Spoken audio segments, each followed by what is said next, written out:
Përmes një ceremonie solemne të mbajtur në kishën e Shën Triadhës në Korçë, u përcoll për në banestën e fundit Atë Kristaq Viso, i cili ndëroi jetë pas era aksidentalisht nga lartësia.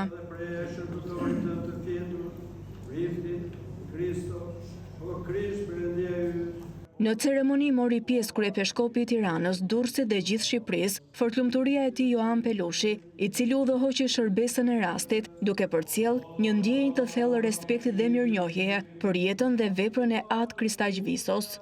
Sot ne japim përshëndetjen e fundit vllajt tanë të dashur, Priti Kristo, i cili do të qëndrojë gjithmonë në memorien tonë si një punëtor i palogur dhe i papërtueshëm. Sa herë që thrisnin për çfarë lloj pune, ishte i gatshëm. Ne shpresojmë që veprat të ndjekin pas, sepse ne besojmë që jeta nuk mbaron. Prandaj edhe nuk dëshpërohemi se ata që s'kan shpresë na thotë shëmparë. E këto fjalë do t'i mbajmë mend gjithmonë, sepse ne kemi shpresën që tek Zoti nuk ka të vdekur. Zoti ynë nuk është Zoti të vdekurve, po i të gjallëve. E të gjithë tek Zoti janë të gjallë.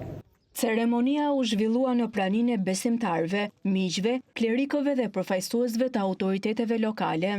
Si prift njëri ishte mund të themi një prift shembullor që kryente me devotshmëri të madhe, detyrën për shembull se ndaj Zotit edhe ndaj njerëzve, të cilëve ju shërbente. Nga ana tjetër ishte edhe njëri aktiv dhe shumë energjik. Ai vazhdonte dhe aktivizohej jo vetëm në problemet shpirtërore që kishte, por edhe në problemet e tjera ose ndihmesa që duhet të kishte nga ana materiale. Atë Kristaq Viso u pre në oborrin e kishës së Shën Triadhës në Çiflik të Korçës, atje ku prej vitesh kryente misionin e tij fetar.